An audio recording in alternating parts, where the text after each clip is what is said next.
Glory to God. Greetings to you, dear brothers and sisters. Today, it's a great joy and happy for me to come before you with the living word of God. Today's word for all of us is from Psalms 29 verse 10. Psalms 29 verse 10. The Lord sitteth upon the flood, yea, the Lord sitteth King forever. The wonderful word that we see here. The psalmist here declares the sovereignty of our Lord and Savior. Dear people of God, today when we see this world and when we observe our nation especially, today many of the situations were worst. Many of the places of our nation becoming terrible, especially the state of Kerala and Assam and Bihar and Nagaland are going under severe floods which are going to take place. So in this time of natural disasters, along with the pandemic that which we have been suffering for many months, we should ask God and pray to God because He is the sovereign God. Psalmist says, God sitteth over the flood. Yes, today, God is the God who is sovereign upon all the creation. He has authority upon all the things. He can do anything if we come to His throne and if we pray. That God who redeemed us from the sin, that God who redeemed us from the past and great old life, wretched things, He can redeem us from these natural disasters. He can redeem us from this present situation. Today, let us pray to that God. Ask God, God, we are coming into the throne of grace. Lord, we submit into your hands.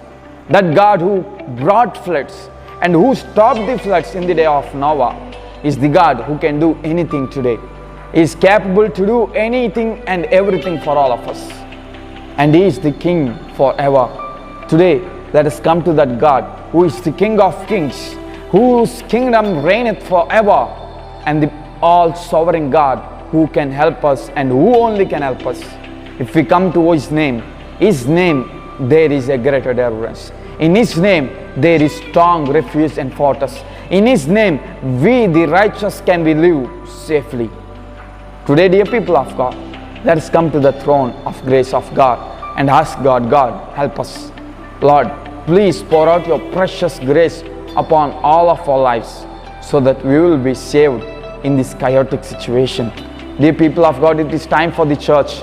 It is time for all of us to declare in the name of Jesus, who has authority upon anything, that He may stop everything that which were coming in between our journey. Today, the floods may not be natural disasters only. The floods or the storms may be the stumbling blocks or the obstacles which are stopping or hindering your blessings in your life. I pray, I release the blessings of Jesus today. Let's pray together. Let's ask God and let us declare in Jesus' name, the God who has sovereign authority to do His wonders in our life. Let us claim it in Jesus' name. Let the devil's power be defeated and let we be victorious over any things that we are facing, especially about natural disasters. So today, dear people of God, I say God has authority. He is sovereign God, all-powerful, almighty God. He can do, He can control. Let us come to that God and let's pray. Let us today declare as we are praying together. Let us believe and pray together in Jesus' name. Let's pray. Father, we thank You for this time. Lord, thank You for the precious word that You gave us today. Lord, help us to pray and intercede for our nations, Lord. Lord, we especially submit the state of Kerala, Bihar and Assam and other states which are going in floods to Your mighty hand. Lord, we ask in these great disaster times, Lord, we pray, let Your grace be poured out in our life. Let Your mercy be extended into our lives, Lord. Lord, please shower Your precious blessings upon our nation, Lord. Lord, please redeem us from all the problems that we are going today. Help us to experience Your deliverance. Help us to get Your blessings in our life, Lord. We thank You for answering our prayer. We thank You for delivering our nation and especially natural disaster and suffering states in this time. We give all glory and honor to Thy name. And we declare this prayer in Jesus' name. Amen. Amen. May God bless you all.